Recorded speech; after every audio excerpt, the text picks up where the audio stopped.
Once again, Sherry, and good morning, everybody, and welcome to spring. And welcome to the Atlanta Council on International Relations webinar on advancements of the UAE in the Middle East. If you folks are joining us for the first time, big welcome from all of us at ACIR. We hope you will find the experience today very interesting and informative, and we hope you will join us again. In the immediate future, you can look forward to a webinar that features Arthur Sinodinos, the Australia's ambassador to the United States, who will talk about Australia's relations with the US. We are hosting that webinar along with Global Atlanta, thanks to managing editor of Global Atlanta, Trevor Williams, who is also with us today. You can find more about our programs by joining our website at www.atlantacir.org.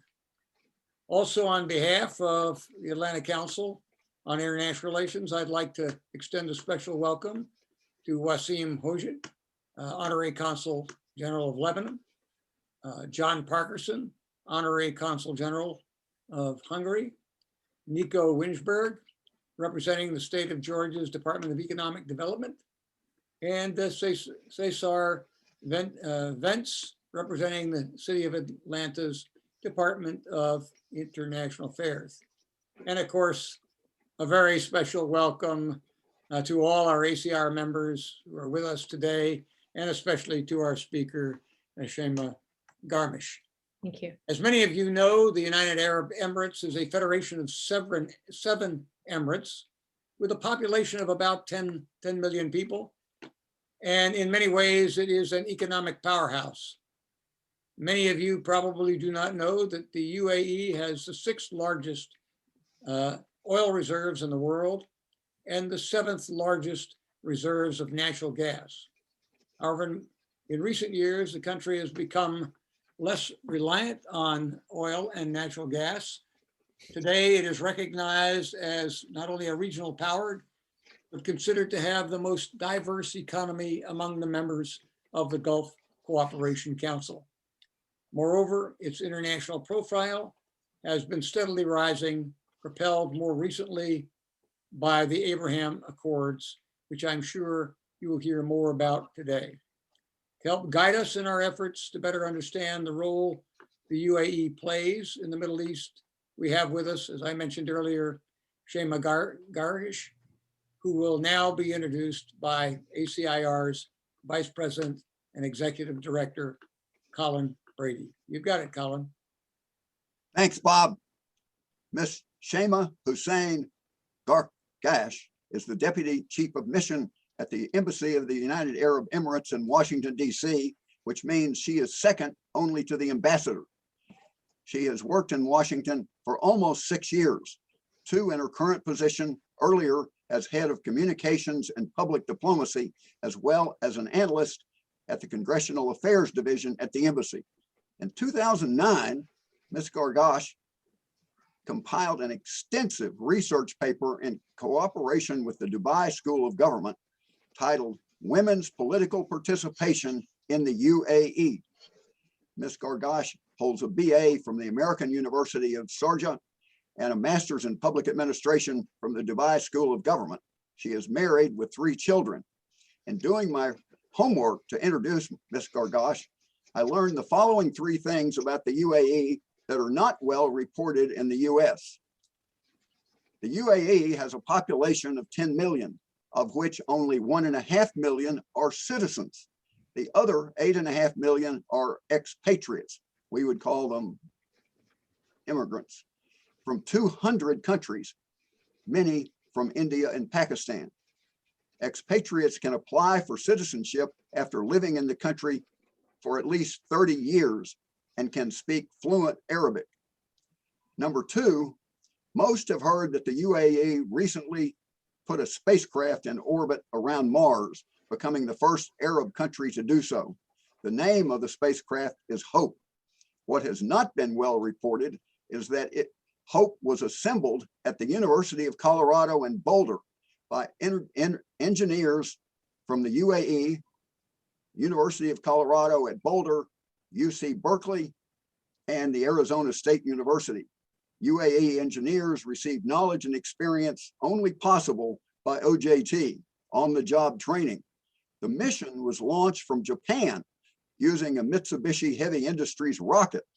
The name of the probe was chosen to represent hope to millions of young Arabs and encourage them to study science, technology, engineering, and math. Third, this is a fun fact learned from an offhand comment by Ms. Gargash which I researched. One of the most popular recreational activities and sports in the UAE is ice skating. There are many ice skating rinks, some Olympic size, where ice hockey is played competitively. There are figure skating academies, and people of all ages skate for fun and to get out of the sun. With that, here is a dynamic and accomplished woman representing her Arab country as a senior diplomat. Deputy Head of Michigan, of Mission, Shaima Gargash. Thank you. Thanks, Colin. I have a presentation that I'd like to share while I read my remarks. Here it is.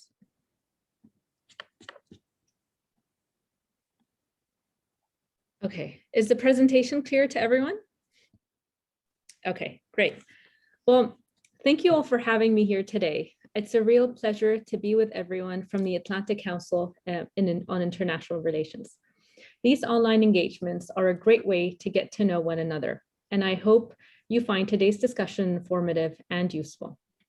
As Deputy Chief of Mission at the UAE Embassy in Washington, D.C., I'm tasked with managing much of the day-to-day operations and making sure our diplomats have what they need to help UAE citizens in the US. But the best part of my job is doing what I'm doing now, and that's speaking with Americans. And 2021 is a big year for the UAE. This December marks the 50th anniversary of the UAE's founding. Today, I'll give you a brief overview of the history that shaped the UAE so you can get a glimpse of the foundation and values that the country was built upon, and how this informs our friendship with the United States. Next, I will dig deeper into the ties that bridge the UAE and US, from economic relationships to social and cultural initiatives, and highlight some recent milestones that we have achieved together. I'm constantly amazed by how similar our cultures are. The values upon which the US was founded, opportunity, prosperity, and community, are also what guided the UAE's leadership when the nation was established 5 decades ago.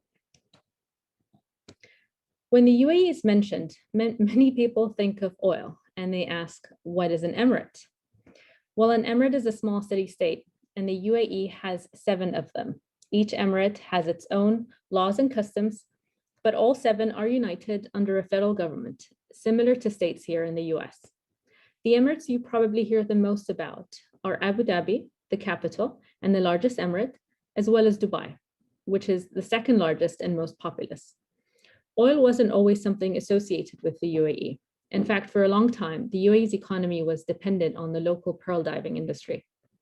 Pearling sustained the country's economy until the 1940s, when artificial pearls were invented. This was an early lesson for us in the importance of economic diversification, which is something we continue to prioritize to this day. That's part of the reason we're working so hard to diversify our energy mix with major projects in solar and other renewable powers.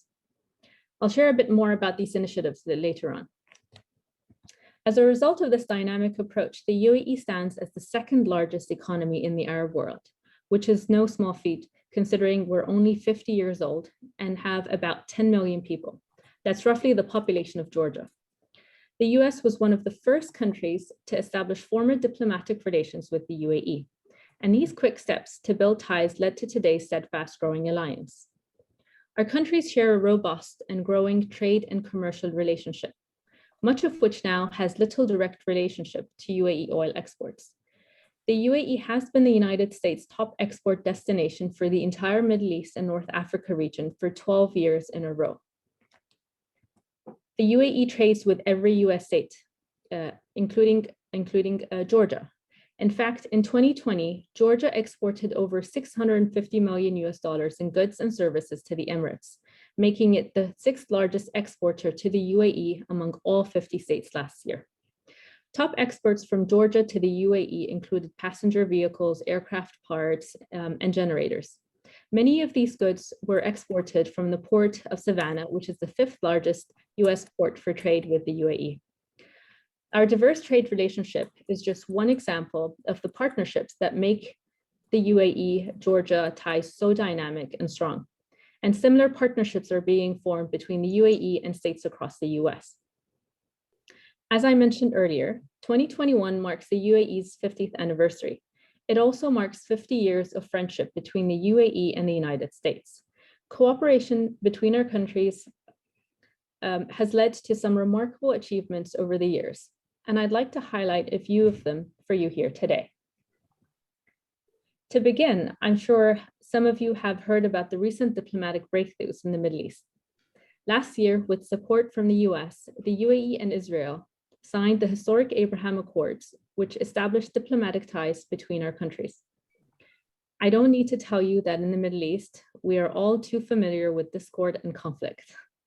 That's why the signing of the Abraham Accords was a major win, not just for the UAE and Israel, but for the future prospects of our region. The agreement reflects the UAE's belief that like-minded countries must work together to expand opportunity, security, and prosperity for everyone. It's a starting point for a new and achievable vision for the region, and we look forward to building on this accomplishment with our US partners. But this wasn't the only milestone we reached in 2020. Last year, with the help of US academic partners, the UAE successfully launched the Arab world's first spacecraft to Mars. In fact, the UAE probe, which is called HOPE, just as Colin mentioned, or Al-Amal in Arabic, entered into orbit around Mars just last month. This picture on the right shows images that HOPE has captured of Mars as it orbits the planet. Each color represents light collected at different ultraviolet wavelengths and provides information about Mars' upper atmosphere.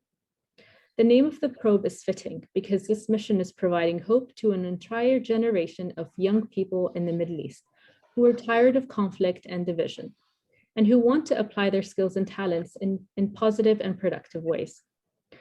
I'm personally inspired by the women who make up 80% of the Emirates Mars Mission science team. Truly, they are creating a legacy that will inspire the next generation of women scientists and engineers across the UAE and the Arab world. Closer to home, the UAE is leading the way in promoting a culture of inclusion and acceptance in the Middle East. In 2019, the UAE welcomed Pope Francis to Abu Dhabi, which marked the first visit by a sitting pope to the Arabian Peninsula, the birthplace of Islam. And this year, we broke ground on the Abrahamic Family House, a new interfaith center in Abu Dhabi consisting of a mosque, a church, and a synagogue that will bring together followers of different religions in one space like never before. In line with this inclusive outlook, we are expanding our partnerships with organizations like Special Olympics. The UAE hosted the 2019 Special Olympics World Games in Abu Dhabi, which was the first time the event had been held in the Middle East. And we continue to build on this momentum by supporting inclusion initiatives such as the Special Olympics Unified Champion Schools program. The United Arab Emirates also has a long track record as a leader in promoting gender equality in the Middle East region.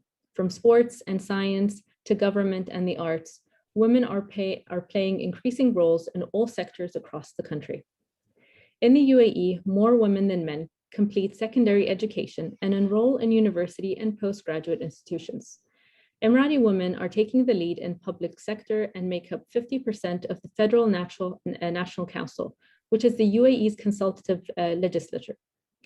And as I alluded to earlier, the UAE has some of the highest rates of female enrollment in STEM programs globally. These graduates are the driving force keeping the UAE at the cutting edge of science and technology in fields ranging from healthcare to space exploration to renewable energy and climate action. For example, Her Excellency Mariam Al-Meheri, who you see in the picture, she's the UAE's Minister of State for Food and Water Security, and she focuses on enhancing the nation's conservation efforts and combating climate change. Her Excellency's job is an important one. As a desert country, environmental conservation is a part of the UAE's heritage. Like the US, the UAE understands that climate change is an issue the global community must address collectively, and our countries are building on decades of bilateral ties to tackle this challenge together. In fact, this past weekend, the UAE Special Envoy for Climate Change, Dr. Sultan Al-Jaber, met with his US counterpart, Secretary John Kerry, in Abu Dhabi to discuss bilateral actions on key climate issues. Our joint initiatives will not only accelerate efforts to meet climate goals, but will also enhance economic opportunity and diversification, while creating knowledge, skills, and jobs in both countries. For example, in 2020, the UAE's Masdar invested in 3 wind farms in Nebraska and Texas and 5 solar projects in California. Like I mentioned at the beginning of my remarks, the UAE is also a regional leader in transitioning away from hydrocarbons to more sustainable energy sources, including hydrogen, nuclear, and solar power. The photo on the right is Noor Abu Dhabi Solar Park, currently the largest single-site solar project in the world. In fact, just this week, the UAE welcomed a proud new era of clean electricity for the UAE. Unit 1 of the Baraka plant began operations and is now the largest single generator of electricity in the region, producing thousands of megawatts of clean electricity. This has been long planned as part of the UAE's civilian peaceful nuclear energy program that upholds the highest standards of safety, security, operational transparency, and non-proliferation. It is a milestone that reflects the UAE's long-standing commitment to diversifying its energy mix. Finally, the UAE is working closely with US partners and the international community to address the COVID-19 pandemic. At the beginning of the pandemic, we at the UAE Embassy in Washington coordinated with our counterparts at the US Mission in Abu Dhabi to ensure that the US nationals in the UAE are repatriated safely back home and vice versa. Now, as the global vaccine efforts continue to ramp up, the UAE is leveraging its world-class logistics network to help distribute millions of World Health Organization provided vaccine doses to countries in need. Looking ahead to later this year, the US will participate in Expo 2020 Dubai, the first World's Fair to be held in the Middle East. The UAE Ministry of International Cooperation and the US Department of State worked together to prepare the US Pavilion. And I'm excited to see those efforts come to fruition when Expo opens in October this year. As I mentioned at the beginning of my remarks, the UAE's friendship with the US is built upon shared values and a vision for a better future. I hope this overview has provided a bit of insight into how this shared outlook has translated into real partnerships that have put the region on a brighter path and brought benefits to Emiratis and Americans alike. The UAE-US partnership has resulted in many historic achievements, and I'm confident that by working together, moving forward, we can accomplish even more. Thank you for your attention, and now I would be happy to answer any of your questions.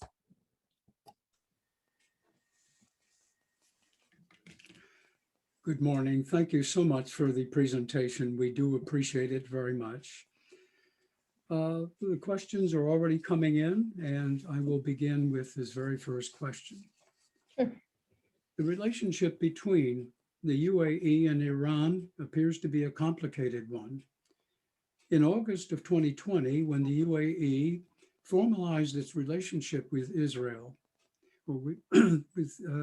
Iran's President Hassan Rouhani warned that your government had made a huge mistake. Among other threatening innuendos, In the aftermath of the $400 billion trade deal between Iran and China, it is being suggested that with the election of the Biden administration, the UAE may play a pivotal role in bringing the US and Iran together for a review of the JCPOA. The question is this possible? And if so, is the UAE-Iranian relationship a schizophrenic one? Please clarify. Well, any open dialogue and any dialogue in general to de-escalate and create more stability in the region, the UAE is up for it.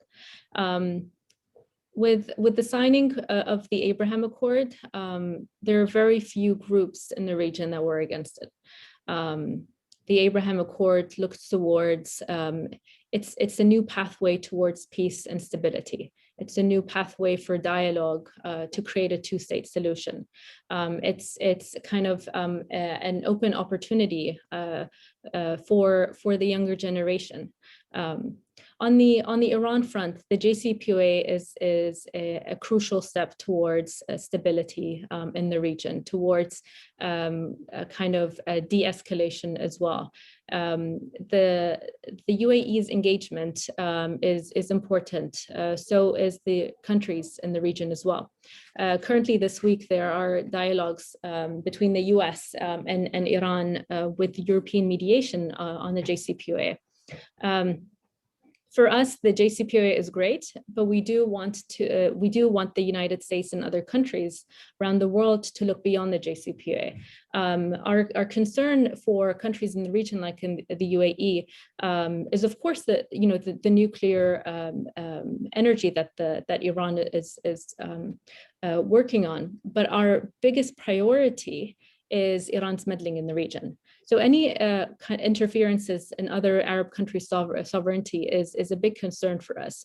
And we can see an example of how that has played into the region. If we look at Iraq, we can look at Lebanon, we can look at Yemen. These are good examples of when other countries infiltrate into other sovereign countries. For us, again, I'd just like to reiterate, we do have a complex relationship with Iran. The dialogue is open. We've had a long-standing historic relationship way beyond the political relationship or trade, but it's also historic. Iran is a close neighbor. And so for us, we want to avoid any form of escalation in the region. We do want to see more dialogue. We do want the United States and the West and the European countries to have kind of a better relationship with Iran. And we just want to emphasize that the JCPOA is something that can bring back stability in the region and trust between both parties eventually. But for us also, we want to make sure that the most important element for us is interferences in the region is also kind of mentioned in that dialogue. Countries in the region, in the GCC and Israel are important stakeholders in this dialogue. And so we are here and we are being consulted, but we want to be engaged even more. Events in 2011 led to the UAE challenging a Turkish decision to become more involved in Egypt, Tunisia, and Syria. President Erdogan's political party, the AKP, was voicing neo-Ottoman rhetoric about a greater Turkish role in the Middle East. And in another instance, suggesting stronger ties with Qatar. What's the current status of the UAE, concerned that an expansionist Turkey may become a disruption for peace in the Middle East and in North Africa? The UAE's position towards extremism is quite clear. The Muslim Brotherhood is kind of one group of extremist groups that are present in the region. Our relationship with Turkey is also a bit complex. However, we do have quite a good relationship with Turkey on their trade element. We do not see eye to eye on Turkey and other countries in the region supporting extremist groups such as the Muslim Brotherhood. But you also need to understand that our philosophy and our position contradicts that of Turkey on that front. Is we have a totally different social structure. Our society is based on openness and inclusion. Again, as you mentioned, the UAE's population is 10 million, and less than 20% of that are Emirati nationals. And so safety and security, moderation is something that the UAE is really invested in. We push back against extremism. We do not support any extremist organizations that Turkey and other countries are supporting. So definitely we do not see eye to eye with them on that front.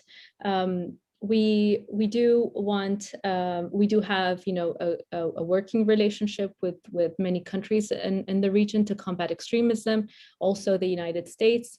There are two really good examples of these initiatives, and that's the Hidayah Center. I'm not sure if you heard of it, but the Hidayah Center is an initiative between the UAE and the US, which Secretary Clinton had inaugurated in Abu Dhabi, and it emphasizes, does a lot of training and consultancy on combating extremism and extremist thinking. Sorry, that's the Hidayah Center. So that's their philosophy, is more on sort of how do we combat the thinking of extremism, and how we collaborate with the rest of the world, and how we provide I think there's been published a guidebook on how to tackle that issue. But there's also the Sawab Center that also the UAE has collaborated with the United States, specifically on countering ISIS in the region, which still continues till today. And so again, the UAE's position on this is we push back on extremism, we push back on any extremist groups, and we look towards more moderation and stability in the region. Saudi Arabia, a UAE ally in the past, is openly challenging the UAE's non-oil commercial and financial investment leadership in the Middle East region. Will this commercial challenge deepen the rift between both governments that began with the UAE deciding to extract itself from partnership with Saudi Arabia in the Yemen conflict? And will the UAE's commercial leadership prevail against an angry Saudi Arabian challenge determined to punish your government, or so it seems? So our relationship with Saudi is quite healthy. Saudi is a sovereign country. It has its own kind of authority to produce and conduct any kind of trade policies that they want, and procedures. For us, any competition is a healthy competition. It actually drives economic growth.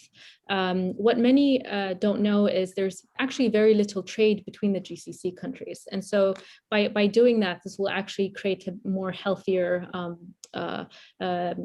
economic trade relationship with the GCC. If we look at the UAE, there's also competition between the various emirates. Every emirate has its own kind of ethos and economic structure. But as UAE, we're quite unique in terms of our economic diversification. Not a lot of countries in the region have that. We have, in terms of our GDP, 30% of our GDP comes from oil revenues, and we're hoping by the year 2030 that gap even reduces to close to 5%. We are looking at, as I mentioned in my presentation, we're looking at diversifying our sources of energy, and specifically clean energy, from nuclear civilian electricity production to solar. We're also looking at different technologies where we're transferring waste into energy. And there's a company in Sharjah called Beta that's working on that. And so there's a lot of advancements for the UAE. We also have close to 1,000 US companies based in the UAE. And this is without the branches. We're basically the hub for a lot of regional offices for both Asia and Africa and the Middle East. The UAE, 2/3 of the places from the UAE, basically you can travel to 2/3 of the country, other countries, to 80% of the world countries from the UAE. So you can go to anywhere in the world, to Geneva and Singapore, and it's basically between an hour to 8-hour long travel. And again, with us, any form of competition is extremely healthy. We have a big expatriate population, as you mentioned as well. And so, we encourage them to diversify the various sectors for us as well. And so we're moving in the right direction in terms of economic growth, I hope, post-pandemic. Well, your travel comments are a perfect segue for the next question. Mhm. It comes from the Honorary Consul General of Hungary, John Parkinson, who at one time, working as consul for Delta, has traveled to the UAE on several occasions. And his question is there any future status of aviation service from the UAE to Atlanta that you are considering? The fact that you had interesting commercial statistics up on the screen earlier would suggest that perhaps this might be something that we hope you might contemplate. I wouldn't say no to that. There's a company, I don't know if many of you know, but there's a company in Al Ain called Strata. And almost 80% of the workers there that are creating the material, certain materials for aircrafts are built by women. And if you don't know Al Ain, it's basically an oasis in the desert, quite conservative, very tribal. But we also have Strata that's already exporting to Boeing, and I'm pretty sure that sector eventually will expand, and not just to Georgia, but to other states as well. Yes, you have answered three very, very difficult questions with aplomb, showing that you are indeed a world-class diplomat. Thank There's you. no question about that. We have a representative from the city of Atlanta, Cesar Vence, who has a question for you. Sure. Thank you for the presentation. Atlanta is a world leader in financial technology, digital entertainment, smart cities, cybersecurity. Do you see any opportunities to build strategic partnerships around these industries? Are there specific, and please forgive me, I must scroll up the rest of that question. Do you see any opportunities to build strategic partnerships around these industries? Are there specific business and exchange opportunities that you can discuss? So in terms of expanding business opportunities in Atlanta or Georgia, my answer would be yes. So we're actually working on the UAE's emphasizing a lot on FDIs and on investing in a lot of UAE companies to have partnerships and ventures with other countries. And as I mentioned, economic diversification is one of our biggest priorities. And we are starting, we're going to be starting having in-person delegations come into the United States. Starting in June, all the way for the next few years. And it'll be a composition of government and private sector individuals and companies coming in. Atlanta is definitely on our list. And so we are looking at expanding the opportunities. There are specific sectors that we have strengthened. In other sectors, we want to learn more from you on. So it's definitely a yes from us, and we will be having more and more delegations, not just to the United States, but we are also planning on sending a lot of delegations to the UAE, especially around the expo time. The embassy plays a big role in connecting a lot of businesses together, facilitate kind of their travel logistics, and also put them in touch with the right folks. I see. We have a question from Trevor Williams, publisher of the Global Atlanta. The UAE is known for welcoming foreign investment, but I have heard horror stories about the legal environment. Particularly, one Atlanta businessman struggled with a false lawsuit that caused one of his sons and his wife to be detained without charges in Dubai for 8 months. Their passports held even during the pandemic. How do you explain experiences like this? And what should business people know about making sure not to run afoul of local laws, including those precluding behaviors common in the US in the course of investing? I don't know specifically about this case, but there are a lot of investment protection laws. There has been a huge amendment to the bankruptcy law as well, kind of returned checks. I don't know specifically about the example that was mentioned, but in the UAE, the laws do protect not only consumers, but also investors too.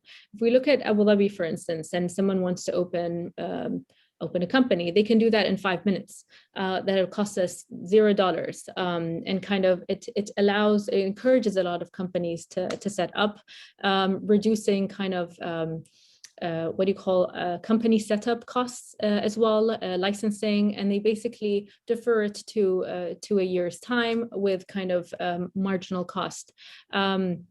Whether in the UAE or other places, what you need to know is in the UAE, we have a lot of free zones. And so these free zones allow for companies to have a bit more flexibility in their trade licenses. So Jebel Ali Free Zone is one of the largest. We have Ras Al Khaimah that has another free zone. And these free zones not only necessarily allow for companies to set up, but also, if I'm not mistaken, there's the Russian Orthodox Church as well in Ras Al Khaimah. There's another church based in Jebel Ali Free Zone. And so there are a lot of protection laws. There are a lot of law firms that can help companies set up and sort out their issues as well. Yeah, this is a difficult question that was thrown at you, and it had to be asked, as you know. As American UAE commercial interests begin to increase over the years. Yeah, these are issues that sometimes are very difficult to resolve, but must be. So they look to some encouragement from your government that questions like this can be resolved. I also want to emphasize, Tony, that we get a lot of complaints from both sides, from UAE companies here or US companies there. Obviously, the US Embassy and Consulate play a big role in facilitating, but as embassy as well, we help push a lot of cases. Whether it's kind of business related or just an individual's trip, for instance. And so we do facilitate a lot of these issues and try to resolve them as much as possible. Yeah.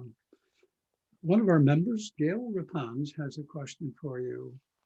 Are you concerned that other countries in your region will pursue attaining nuclear weapons if and when Iran does? So yes, this is definitely a concern, not just for us, but also for other countries, neighboring, for instance, Iran and other countries in the region. However, we are quite hopeful. We have strong intelligence systems in place that can help inform us of kind of what is to happen. We also have a wonderful, strong relationship with a number of intelligence relationships with countries in the region, including the United States, and that has played a crucial role in combating extremism in the region. Yemen is a good example. We have Iraq too, and so it is definitely a concern.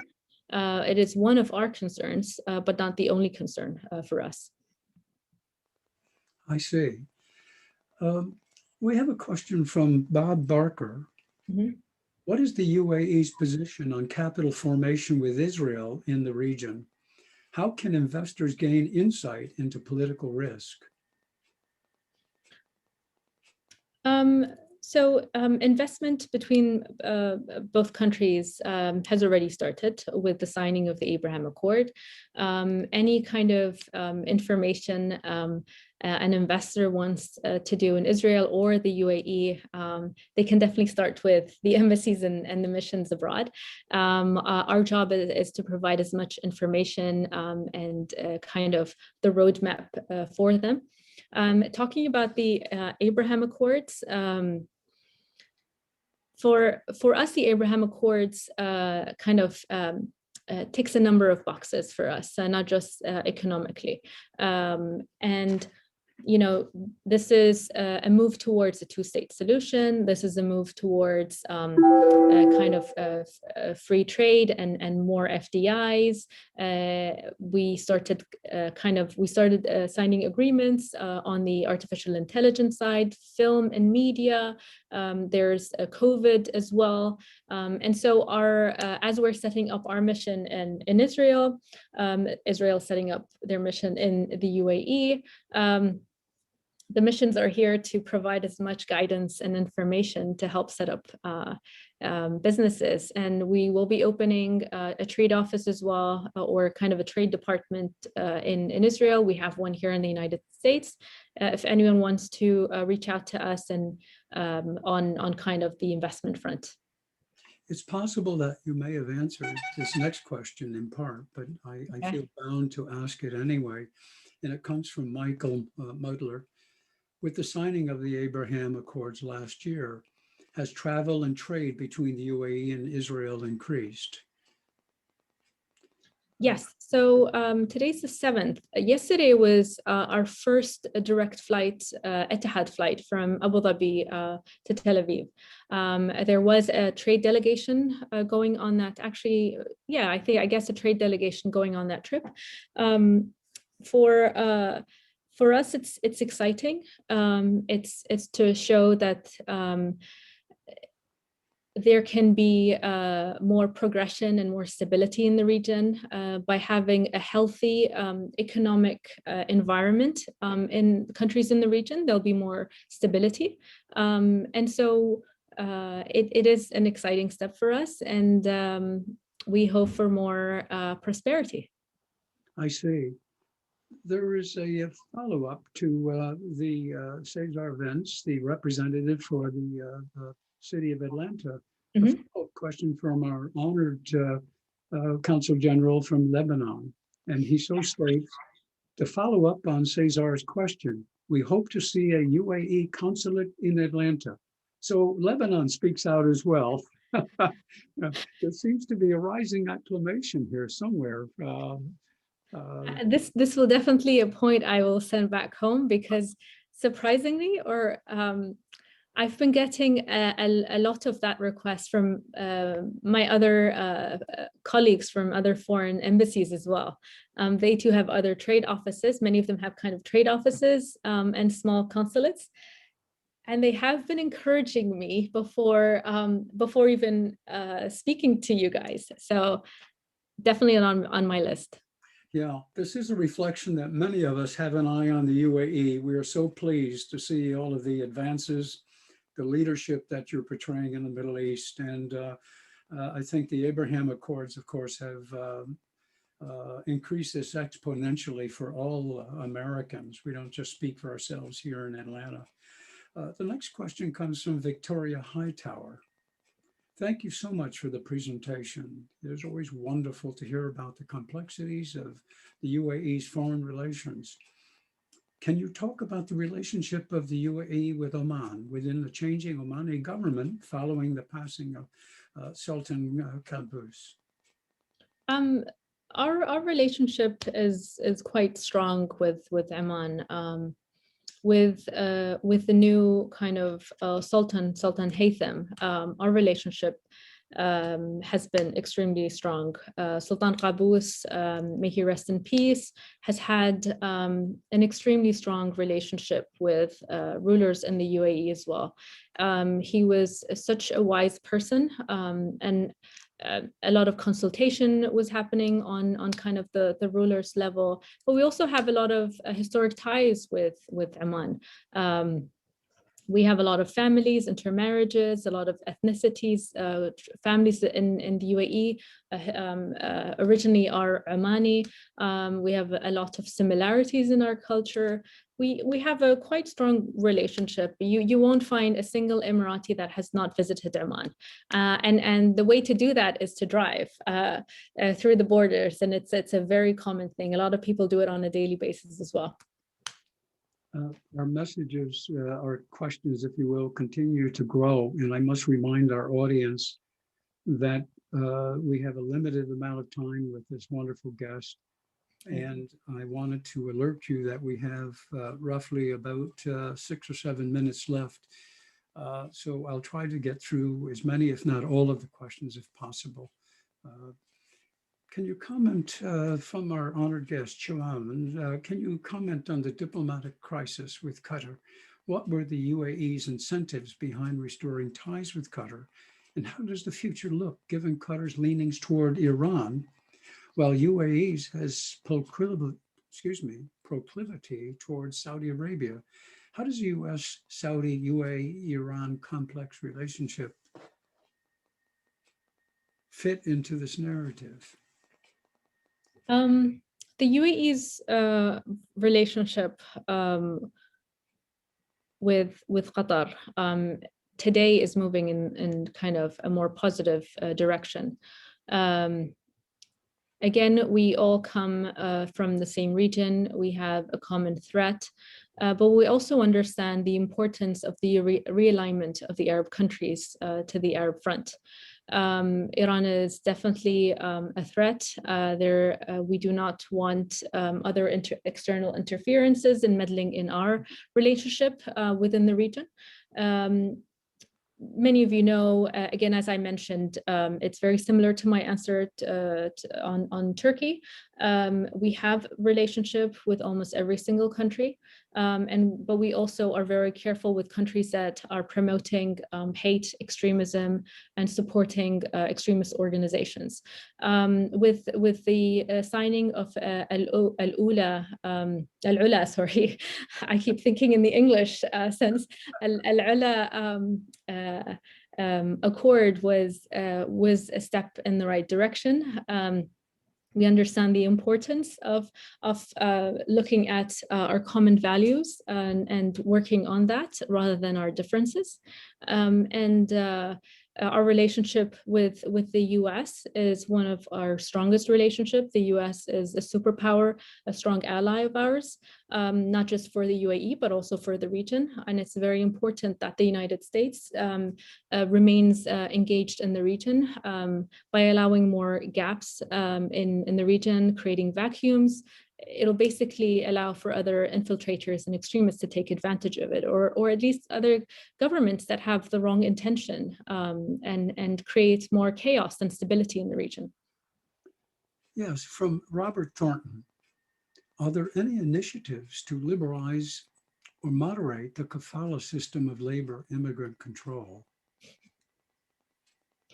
Yes, so that is changing. There are a lot of changes coming up, and I don't want to make any promises, but there are a lot of constructive kind of amendments to a lot of the business, trade laws, facilitating trade. We're also moving towards allowing citizenship for a lot of the residents in the UAE. And so there's a lot that the UAE is currently doing. Again, we're only 50 years old. We're very small. Our security is our top priority, but we also want to make sure that we provide the right standards of living for people on our ground. They've played a crucial, and I'm talking about the expatriate population, they've played a crucial role in the building of the UAE. You know, they've taught us languages, they've taught us skills, they brought in their knowledge, but also helped create the country. And so we're extremely thankful for that, because without the expatriate population, the UAE would not be the UAE today. And so we are looking, there are a lot of amendments on the kafala, on the trade policies, on the licensing, and it's just a matter of time that you'll see it all eventually taking place. And so we know the concern, and we are moving toward, hopefully, in the right direction. And any criticism or constructive criticism that comes to the UAE, we actually take it quite seriously. And we hope to kind of increase the standards for the UAE. Yes. There is one last comment coming in from the representative from the city of Atlanta. Please forgive me. It had just slipped out of view, and I'm trying to highlight it as quickly as I can. Before, yes, more than happy to support and welcome inbound delegations in the future. Mhm. Please count on the full support of the Mayor's Office of International Affairs. I might say we're having some communication problems with the state of Georgia's representative.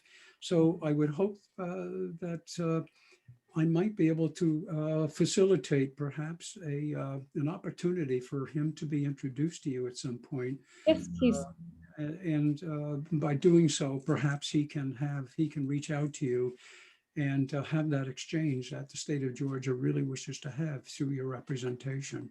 So I hope that we'll be able to do that off camera. Yeah, I'd appreciate if you do connect us, and I'll kind of give an introduction to our trade attaché. The trade office at the embassy is extremely active and engaging with many governors and mayors' offices across the US. So please do so. Yeah. There are more questions coming in. I'm afraid we're almost out of time. I have to ask this next question. We have a number of outstanding universities in the Atlanta metro area, and from Georgia Tech, the School of Outstanding Technology, Engineering Technology here, Emory University, and so on, Kennesaw State, great universities. And the question is, do we have any UAE students here? And if not, why not? Particularly with Georgia Tech, for instance, we're one of the greatest engineering colleges in the country. That would be open arms. It has many international students from around the world that are part of its student body, and they would certainly welcome any number of UAE students who are looking to advance their engineering knowledge. We're almost out of time. In fact, we really are, and I have to defer to my betters in a moment. But I would say to you, first of all, on behalf of the program committee and certainly the officers and board, we appreciate the time you've given to us. You've taken some very tough and difficult questions. For the Ambassador Al-Tabe and to you, to the consular staff, Ramadan Kareem, Ramadan Mubarak. We wish you and your nation continued blessings, and we look forward to a wonderful relationship with your nation.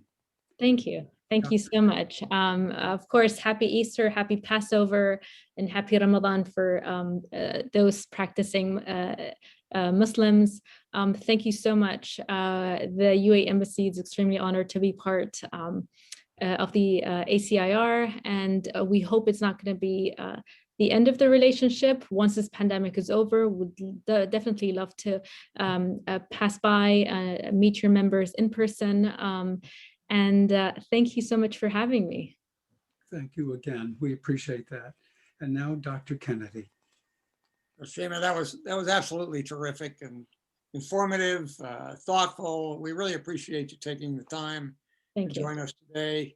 I think among the things that many things that you mentioned today, some of them really surprised some of us, I'm sure. The fact that the UAE has the second largest economy in the Arab world, behind, I guess, only Saudi Arabia and ahead of countries like Iraq and Egypt.